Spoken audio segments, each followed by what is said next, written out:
We're here tonight. God, some of us didn't even think that we would end up here or that we were planning on coming here, but we're here because you have something specific to say to us tonight. We might have had a rough day, a rough week. Thanksgiving might have not been that great, but we're here tonight and you're great, and that's what matters. I pray that we will not forget that. I pray that we focus in on what you have. God, I pray that you open up our hearts and open up our minds in Jesus' name.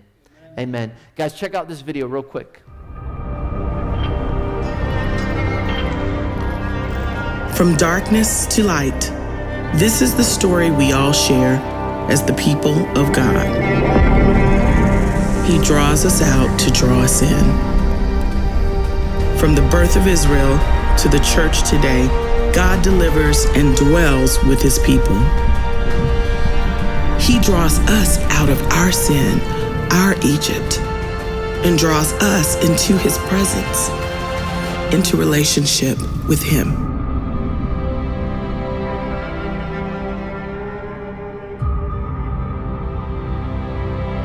We have been in a series in Exodus that we started a couple of weeks ago.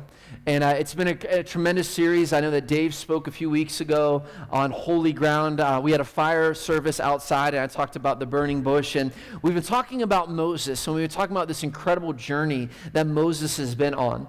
And as we left off with standing on holy ground, God had commissioned Moses to go back to Israel to free his people, the Israelites. He said, I want you to go back, you and Aaron go, and no more excuses, no more wasting of time. I want you to go and set the people free. And so where we pick up tonight is in Exodus chapter 5. And we're going to talk about how Moses and Aaron went back to Egypt, and now the Egyptians have it's even gotten so much worse the way that they treat the Israelites. Remember, they were slaves. But it got even worse for them while Moses was gone for a period of years. Things just really turned not good. But Moses knew now who he was in God. He knew that he was the leader. He knew he was called by God. And he knew that he had authority in God. And we've talked a lot about authority and how God has given us authority to do things that we could not do on our own, but only with his help. And so we're going to pick up right on Exodus chapter 5. It says, afterward, Moses and Aaron went before Pharaoh. And this is what the Lord of God Israel says, let my people go. So you have Moses goes before Pharaoh. He says, hey, let my people go. And what's interesting is that Pharaoh has a very interesting response. He doesn't just kill Moses. He doesn't just kill Aaron. Because imagine when you go in front of like a Pharaoh or a leader and you say, hey, let all the slaves go, they're going to be like, really? Who are you? But they didn't do that with Moses. Moses had authority. He knew who he was in Christ. He goes before Pharaoh. He says, let my people go. And what Pharaoh says is so interesting. He says, who is the God? Who is this God that you're talking about? Why should I obey his voice and let Israel go? So right off the bat, Pharaoh is interested in, well, who is this God? Who is this God that you're talking about? And why should I listen to him? Well, see, a lot of times when we don't know someone very well, we begin to ask questions like, well, who is this person? What are they doing? A lot of times when someone new shows up, like they did it tonight with Andre. When Andre showed up, they're like, oh, who's that guy? He's dressed so sharp. He's got nice shoes on. That's like, who is this guy? Like people are asking, who is this person? When we don't know who someone is, we begin to ask questions and we want to know, well, really, why should I listen to you? Why should I listen to you? If I walk into a room and start bossing people around, I highly doubt that they're going to listen to me because they're like, well, who are you? See, I don't have the same authority in a group of adults to just go in and start telling what to do as I do when I'm at Refuge or when I'm out with a bunch of teens that I'm in charge of. But what was interesting is the Pharaoh realized there's something about this God, but who is this God? Because I'm curious. Now, what you have to understand is Israel only served one God. Only one God. There's only one God. The Egyptians, on the other hand, they had up to 114 gods that they served. So, Israel, one God. Egypt, 114. That's a lot of gods to keep happy. That's a lot of people that you got to please, not just one, but 114. So you got to understand that Pharaoh was very familiar with gods. He was very familiar with serving. He was very familiar with giving your life because he had all the gods that he was. But also, Pharaoh believed that he was a god. Because you understand, when you became in Egypt, when you got the position of the Pharaoh, you were considered a god among men. That's what they consider Pharaoh, that he was a god. So instantly he's like, okay, I'm a little offended that you're telling me I got to answer to another god. Do you not realize who I am? I'm Pharaoh. I'm the ruler of Egypt. I have all of these slaves. And so you got to realize, why should I let them go? I don't even know who your God is, but what I do know, I know who I am. See, there was a struggle with an authority because Pharaoh was like, no, I am the authority in Egypt. I am the authority here. With what authority do you think you can tell me what to do? He did not like the idea that Moses was telling him what to do. And let's just be honest, none of us like to be told what to do. We don't. And we really don't like to be told what to do by people in authority sometimes. A lot of times when I'm like, hey, don't touch this, what's the first thing that we do? We touch it, or hey, don't eat that. We eat that. Like I've told you, I have that tendency too. I always go back to like when we were at camp, and one year Mindy's like, don't jump off the dock. The first thing I had to do was jump off the dock. Why? Because there's something inside of us that says, no, we do not listen to your authority because your authority doesn't mean anything here. And what is interesting is that he was challenging the authority, saying, no, God is not in control of Egypt, I am. How many times do we do that? No, God, you don't understand. You're not in control of my life. I am in control of my own life. I have done these things. I have made it through. I've gotten straight A's. I've done very well in school. I've not gotten in trouble. I've not gotten detention. How many of you have never got a detention? Anybody? Okay, can I just tell you, when I was in school, I thought detention was normal. I thought everybody, because I was in it so much, I figured just everybody got detention. Like it was part of you being a student, like you just got detention. But there's this understanding of what is going on that you know what, you can't tell me what to do. And I'm gonna go a little deep here. There is actually a word that was added to the Oxford Dictionary this year. And the word is post-truth. All right? I'm going to break it down. It sounds complicated, but I want to break it down for you. And I want you to tell me if you think this is where we're at. So this word was added just this year, 2016, to the Oxford Dictionary, post-truth. It says, relating or denoting circumstances in which objective facts are less influential in shaping the public opinion because it's more concerned about emotion and personal belief. It's kind of wordy, a little bit. Let me summarize it for you. I don't care if something is true as long as I feel good, I'm right. As long as I feel good, as long as I'm happy, I don't care about anything else. My happiness is number one, and whatever you think, you're wrong. And if you're happy, well, you know what? Maybe that works for you, but if I'm happy, that's what matters. That the public opinion is only based on, you know what, how I feel. Maybe I get offended. Maybe I don't. You know, everybody gets offended anymore. And if you don't get offended, someone gets offended at you for not getting offended. Really? People are like, oh, you're not mad about that? Like, no, I'm good. Like, I'm good. I don't need to be mad about that. Well, you need to be mad about that. Like, I don't really need to be mad about that because those things don't make me mad, but you're going to make me mad if you keep telling me what to be mad about. And it's this concept of post-truth where don't tell me what to do. You don't know who I am, the authority that I have, so stay out of my business. And this is just something that just now is added to the dictionary. This is what Pharaoh did. Moses, don't tell me what to do. I'm the ruler, I'm the authority, all right? As long as I'm happy, everybody's happy. Now, I know one thing. Growing up in my household, it did not matter if I was happy. Didn't really matter if my sisters were happy. Didn't matter if my brother was happy. And it didn't even matter if my dad was happy. If my mom was happy, everybody was happy at home. Because when mom wasn't happy, nobody's happy, okay? That's like the way that it went in my house, all right?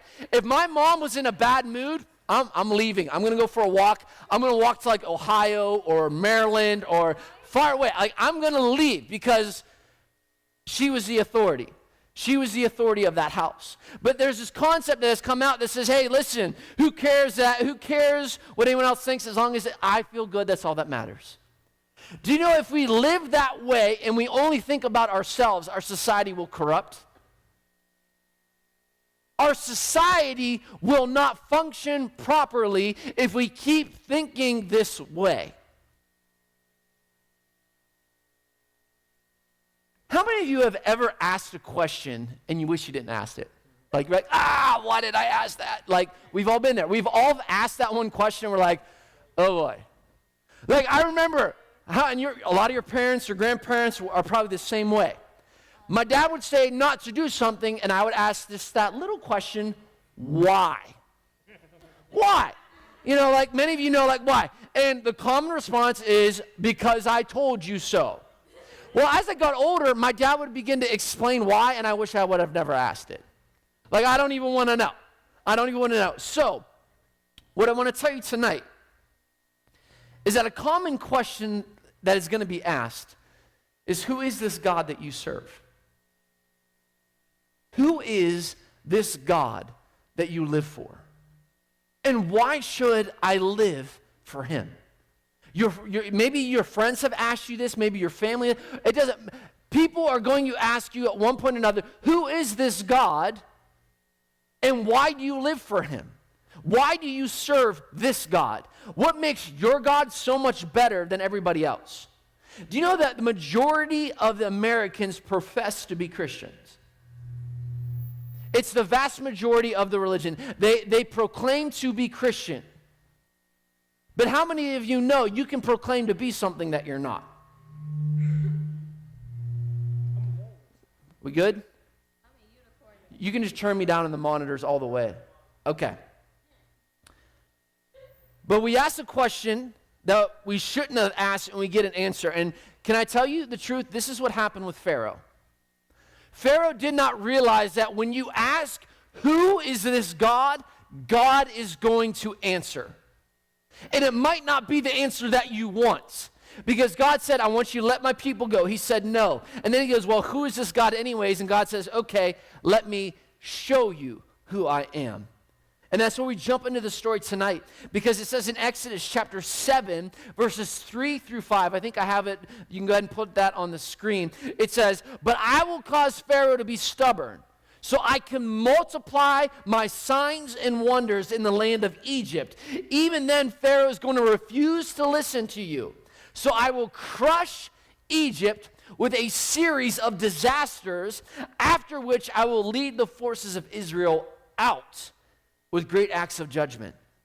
When I show the Egyptians my power and force and let the Israelites go, they will realize that I am the Lord.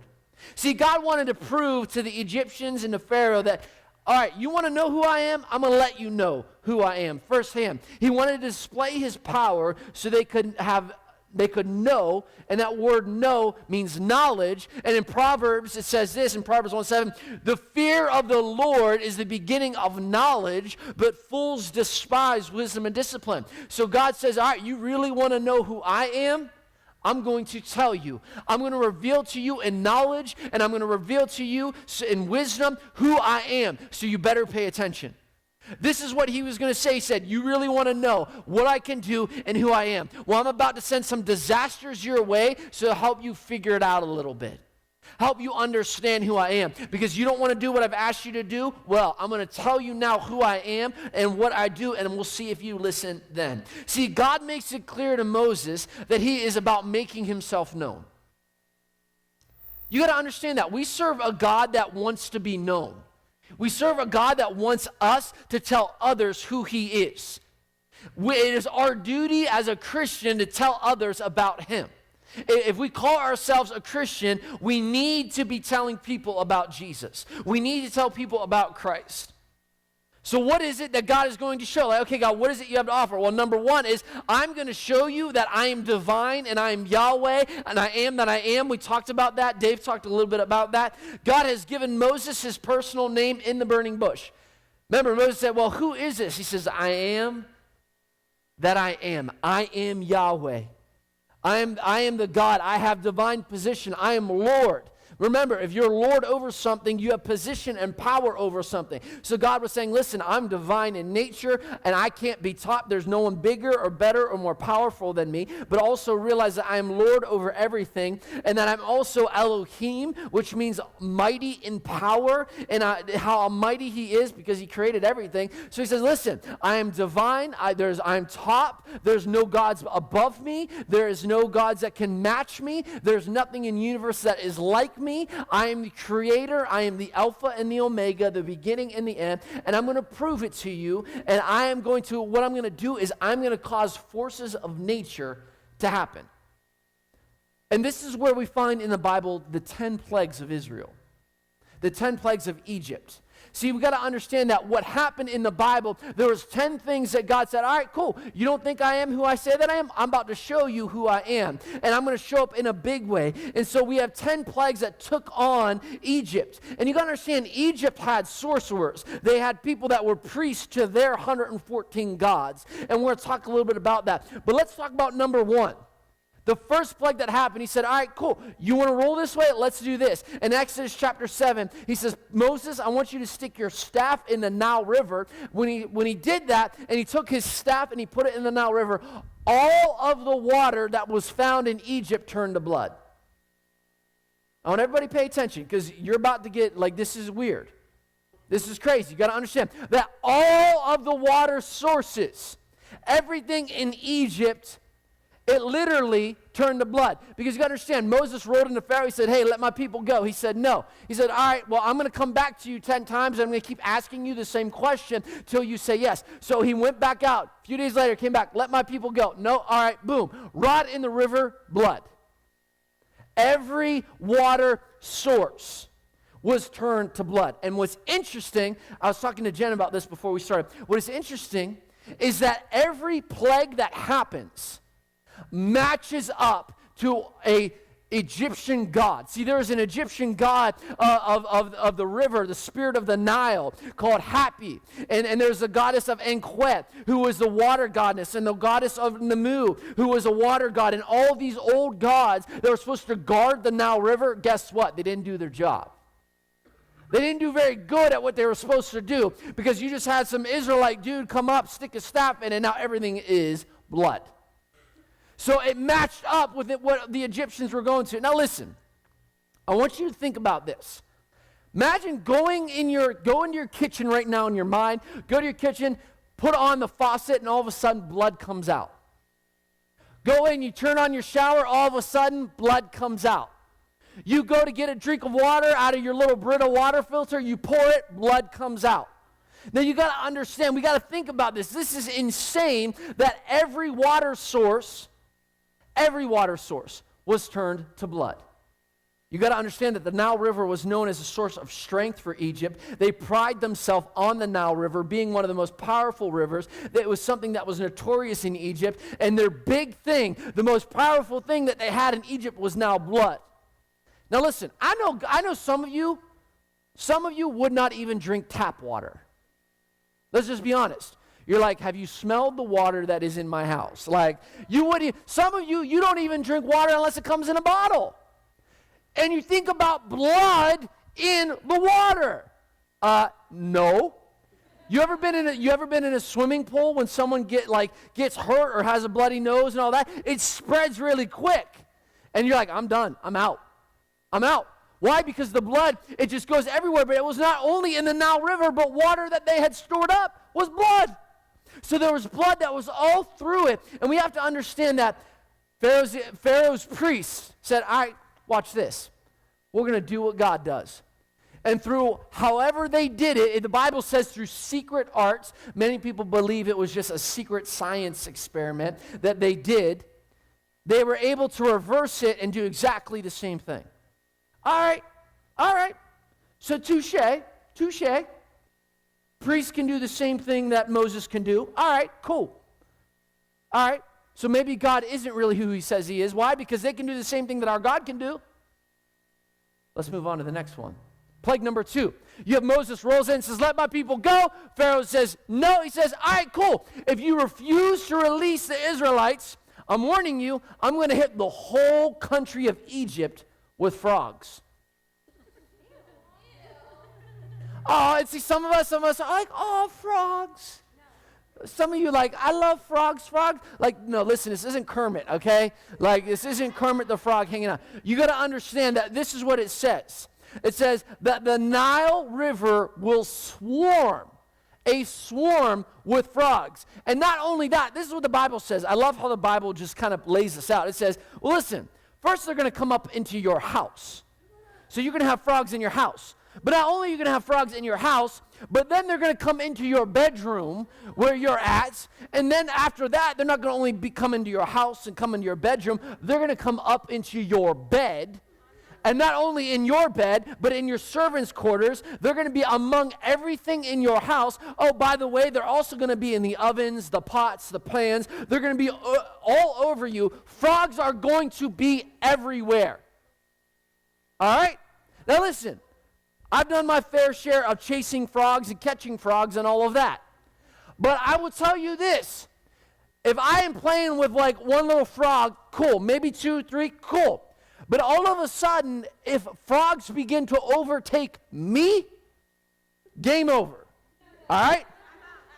If I go to get in bed at night and I pull the sheet back and it's frogs everywhere, game over. If I go to my cupboard to get out my chips and salsa that I eat after youth group on Tuesdays and I open it up and there's frogs everywhere, I'm done. Like I'll let everybody go, all right? If I was Pharaoh, I'd be like, listen, I will let everyone go. No, these are not cute little frogs. These are frogs that are everywhere, that are dirty, that have disease. If you have frogs, a lot of times you have warts and you have other things that happen. So listen, he's like, listen, I'm going to turn your river into blood. Second thing I'm going to do is I'm going to send the frogs your way so that I can show you who I am. Now, what's interesting is one of the Egyptian gods' name was Heket, all right? She was a frog-headed goddess. Check this out. She was a frog-headed goddess that represented resurrection and being fruitful. All right? So that's what you have. You have a frog-headed goddess. Well, God's like, okay, cool. You want to think that you're fruitful? Because you got to understand.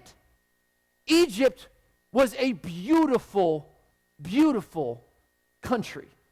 Egypt was known for having some of the nicest, posh, upscale things that you could ever want. Egyptian cotton sheets everywhere, all right? I'm talking like they had the yachts, they had the mansions, they had the money, they had everything. They were known for being luxurious. They were known for having wealth. They were known for their prosperity of nice things. God says, oh, cool, you want to have these nice things? Well, guess what I'm going to do? You think that you're fruitful? You think that you can provide everything in this world? This is what I'm going to do. I'm going to send frogs in. The very thing that you worship for your fruitfulness is the very thing I'm going to send in to destroy. So he sends these in, and this is what's crazy. It says in chapter 8, verse 15, but when Pharaoh saw this and saw what happened, he said, oh, please, I'll let the people go. I will let them go. Just get rid of the frogs. Moses said, when do you want to get rid of them? You know, Moses was a gangster. All right? Moses was like, hey, I got frogs. When you want to get rid of them? You want to get rid of them next week? Tomorrow? You tell me, I'll get rid of the frogs. I just say it and they're gone. He said, get rid of them tomorrow. So Moses said, all right, cool. Tomorrow they'll be gone. Frogs are gone. And what is interesting in the Bible, it says this. It says, but when Pharaoh saw that he had some time, when Pharaoh saw, another version said he had breathing room, he got stubborn again and wouldn't listen. Would not listen and let the people go. Interesting. As I begin to think about that, I begin to think, man, that's us. That is how we are. Listen to me, students. This is how we are. I want you to really think about this. Most of us, we have a good life. You know, things aren't as crazy as our life is decent. We have clothes on. We have a roof over our head. We have food. Things are okay, and things are going well. But all of a sudden, when things are going well, and tragedy hits, what's the first thing we do? We run to God, right? Even if you never lived for God, you run to God. Okay, things are going great. All of a sudden, boom, mom has cancer. Run to God. All of a sudden, dad loses his job. Run to God. All of a sudden, something happens. Run to God. Listen, we run to God in tragedy. We run to God when things are horrible. I remember when 9/11 hit like it was yesterday. I remember I was in Mr. Peterson's math class. I remember watching the plane fly into the next tower live. I was there watching it. I could show you I could just tell you the desk I was sitting in, who I was sitting. I remember everything about that day. And I remember for the next weeks upon weeks, churches were filled. Churches were filled. Some of you don't remember this. Some of you do. Churches were filled. People were rushing everywhere looking for God. Why? Because in a time of tragedy, people look for God. In a time of things are tragedy. And then what happens is time goes on. And as time goes on, people get comfortable again. And as people get comfortable again, they realize like, oh, cool, God, thank you for doing this so much for me, but I think I'm good. I think I can go out and do my own thing now. God, like, thank you for doing all these things, but I think that I can handle this on my own now. And what happens is we end up back at that same spot that we were in before the tragedy hit. And this is what happened with Pharaoh. Pharaoh's like, man, those frogs were bad. Hey, I'll let the people go. I'll let it happen. I'll let it go. I'll let everything happen the way, like, just get the frogs out of here. And then he had some breathing room, and he began to think, oh, well, the worst is over now. Frogs are gone. I'm going back to what I know. I'm going back to being in control. A lot of times, I don't know if your friends have ever said this to you, but I've had it said to me tons of times, man, Micah, you're so weak. You need Christianity? You need Christianity? You're weak. Why do you need to depend on some God? That's just a crutch that you use. And you know what my response is? Absolutely. It is a crutch that I use. It is something that I lean on and depend on and I need in my life no matter what. But it's also a crutch for me when I'm broken, when I'm hurting. And not only for me, but when a generation is hurting and needs something, it's a crutch for them. And when my dad needs something, it's a crutch for him. And when the president needs something, it's a crutch for him. As a matter of fact, what I love about Christianity, it's a crutch for anyone that needs it. Anyone that needs it can have it. When we need things, we pray, we read our Bible, we go to church, we go after God, we do what we need to do to get back to God. But what happens is when we have breathing room, we end up going back to the very place that we were before tragedy hit. This is what Pharaoh did. Nah, you know what? Frogs are gone. I'm not going to let my people go. So God said, all right, I got a third plague I'm going to send to you. And we're going to talk about the rest of the plagues next week. But the third plague said, all right, cool. God said to Moses, tell Aaron to take your staff and strike the dust of the earth. The dust will turn into gnats / we know as flies or lice. The magicians tried to produce this, but guess what? They couldn't do it. And there was gnats everywhere. I don't know if you've ever had a fly in your room. Like, it drives me crazy. Like, if you're chilling in your room and all of a sudden you hear bzzz, you're like, and then you're like, all right, where's this at? This happens to me all the time. I'll be at home, and I'll be sitting there, and then all of a sudden I see it. Game, I'm going after that. Game on. All right? I'm like, it's like, when I do it, it's like I'm on a safari. I sneak up really quietly. I usually have something in my hand to start swinging, but how many knows, like, it's not always easy to hit a fly. Okay, so some of you know that. I don't know if any of you have ever been on a farm. How many of you have ever been out to a farm? And you see gnats and flies flying all around the animals, and it's like they're just so used to it, they just live. So I want you to imagine what it is like to have so many flies and gnats and lice in front of you that you can't even see. Imagine having so many that as you step down onto the ground, it's like you're literally stepping into a sea of gnats or flies. Because that's how many there were in Egypt. That's how many that happened. And see, we know what it's like because we live in Pennsylvania. We know what it's like to go out and hang out in the woods and all of a sudden you get like a deer tick or you get a flea or there's lice or there's flies, whatever it might be. We understand that. We live in PA. It comes with the territory. We were just out the other day, and Timber was out rolling around, hanging out outside. I had to pick a flea off him. Like, it happened. And then there's this, and there's that. And so we understand this, but guess what? The Egyptians couldn't reproduce this. And what was interesting is that this targeted the god Kepler, who was the god of beetles and flies. It's like, oh, okay, you think you have a god of beetles and flies? Well, where's your God at now? All these flies are everywhere. Where's your God? What's he doing? And you got to understand, too, when flies, natural lice begin to come in, what they begin to do is they begin to destroy crops. So if you're a farmer and you have an issue with flies, sorry. Sorry about your luck. If you have a big problem with gnats, I'm sorry about your luck, but you're not going to be able to have fresh produce. You're not going to be able to have the fresh fruit that you're growing or the fresh vegetables that you're growing. Like, this is not going to be able to happen. And remember, again, Egypt was known for being very posh and having a great lifestyle. And what's crazy is gnats or flies were considered unclean to the Egyptian priests. The priests of Egypt took pride that they were physically pure. You know, that there's a reason why when you watch movies, they have the nice shaved head, they dressed in beautiful robes. They were unlike the Egyptian population at large. They washed frequently. So if you had gnats around you, you were unclean. If you had flies around you, like there was something wrong with you. And this is what the priests believe. Now, all of a sudden, there's gnats and flies everywhere. Boom. All over. Because why? We love comfort. The one thing that I hate about traveling is I hate when I travel places that I don't get to sleep in my bed. See, I like my bed. My bed, I bought, like Bethany and I, we bought our bed. It's comfortable. It's one of those like Tempur-Pedic, nice little beds, and it's just great. I love my bed. I love comfort. Can I just be honest?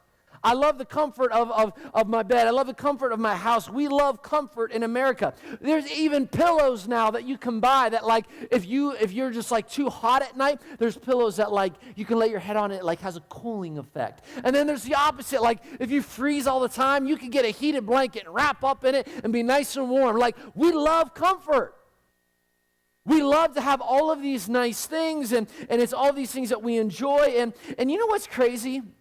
Is that we have nice pillows and nice beds. We have comfortable clothes. You can even buy a jacket that you can plug batteries into and it can heat you up. For people that work outside in the cold, there's all of these things. There's all of these nice things. And then you got to think about it, man. There's every type of massage out there. There's every type of spa out there. There's all of the pleasures that we could possibly want exist out there. So here's my question. If we can have all the luxuries of life, and we can have all the comfort in life, and we can have all of these things that are so nice, why are we more stressed, more anxious, more depressed than we have ever been? Why is it that we live in a society where there's more depression, there's more anxiety, there's more anger? Well, we have all the nice things, but yet we are the most anxious we have ever been as a society. I talk to students constantly, oh, my anxiety. But we have all of the nice things. See, it's not about having the things that counts. It's not about having all of the nice stuff that happens. Many of you know that I am a big football fan and I love following football. And although I don't like the team, I respect the man. If you do well, I respect you. And what's interesting is that Tom Brady is one of the best quarterbacks that has ever played. Okay? Just listen to me. Listen to what I have to say because this is so interesting. His net worth alone, by himself, is $180 million. All right? But old Tom is also married to a supermodel, and the supermodel, her net worth is like around $360 million, okay? So at a combined income of close to $500 million, multiple Super Bowl rings, being maybe the best quarterback that has ever played, in an interview on 60 Minutes, his exact quote is this: why do I have these Super Bowl rings and all this fame and all this success that I can have? Why do I have all of these things? but yet still think that there's something greater out there for me. Quote from Tom Brady on 60 Minutes. You can look it up on YouTube. Why do I have all of these Super Bowl rings, but yet there's still something out there greater for me? See, you can have all of the nice things in the world, but it doesn't mean anything. If you don't have a relationship with God, you don't have anything. Do you know that some of the top millionaires and billionaires in the world are some of the most miserable people that exist? I'm a big Apple guy. I love Apple. I love iPad. I love my iPhone. I love my iMac. I love Apple. But do you know that Steve Jobs was tormented and miserable? Read his book, watch his movie, study his life. A multi-billionaire. You can have all of these things, but it doesn't mean anything. Now, trust me, like, people say it all the time, like, money doesn't buy happiness. Well, if you give me some, I could try. Let's just be honest. But once you're to a point where you can have everything and still believe that you have nothing, wow, that's a scary place to be. But think about it, that's a scary place to be. To believe that you can have anything that you want, but you're still not happy with what you have. Because there's something else out there. And that's what happens. And because the comfort our souls need can only be given by the one that created our soul.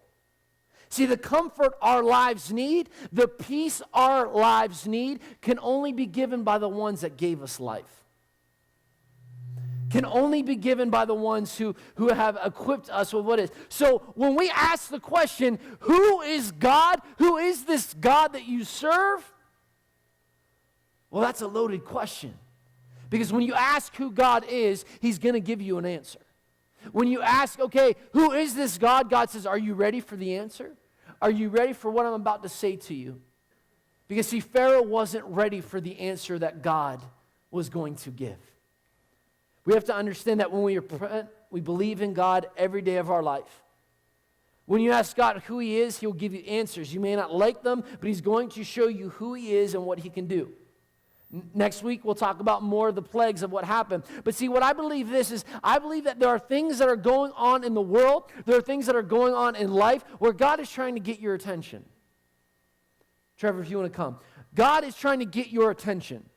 See, a lot of times when people aren't paying attention, we're like, hey, up here, hey, pay attention, eyes here, look at me, hey, I'm trying to talk to you, can you listen to me? Hey, up here, attention, I need your attention. And I think this is what God has been doing. I think God has been saying, hey, generation, hey, refuge, hey, students, hey, up here, I need your attention. God is trying to get your attention to show you something. Through the circumstance in your life and how you live, God is saying, hey, have you not looked to me yet? Have you not found who I am yet? All of the garbage, all of the hurt, all of the pain, everything that you walk through, have you not paid attention yet to who I am? See, God is wanting us to pay attention to Him. God is wanting us to look to Him and say, okay, God, I see that you're there. He's trying to persuade you like, hey, come back to me. Galatians 5:25 talks about it. How, just come back to me. Come be with me. You are with me when things are hard. Why can't you be with me when things are good? We should resist the urge to harden our hearts because, see, this is what happens to Pharaoh. It says in Exodus that his heart was hardened. His heart was hardened by God. James 4:6-8 it talks about submitting to God and giving Him your life and giving Him your everything. I'm going to read you something that I was up late last night. And I don't always sleep very well because at night when things are quiet, I begin to just talk with God. And I get these things in my spirit, and I get these things in my heart. And then I was praying for you last night, and I was praying for our area, and I was praying for Altoona. I was saying, God, what is it that you want for us? What is it that you want to do in our lives? What is it that you want? What are you calling us to? What is the next thing? And I began to understand this. That change starts with a thought. When we think differently, we believe differently. And when we believe differently, we behave differently. So we must challenge ourselves to think differently. We can't think like the world thinks because obviously it's not working. Obviously all the things that they do aren't working. They aren't working. And so we need to understand that we need to change the way we think, because when we think differently, we believe differently. When we believe differently, we behave differently. We need to challenge ourselves in who we are to think differently. If Pharaoh only would have thought differently, things could have changed for him. Things could have been completely different for him. But are we willing to think different? Are we willing to say, okay, God, who is this God? Well, let's think differently about who this God is. Let's think on a different level about God and who He is and what He can do and what can be accomplished by knowing Him. Man, I feel bad for Pharaoh. I feel bad for Pharaoh where it says that this man's heart was hardened towards God. What if it would have said that his heart was broken for God, or his heart was exposed to God? Man, the change that could have happened. My question to you, every one of you, students and leaders, who is this God? Who is this God? You say that you live for Him. Well, who is this God? If I were to ask you to write down on a piece of paper who God is, could you tell me? Could you explain to me who is this God that you serve?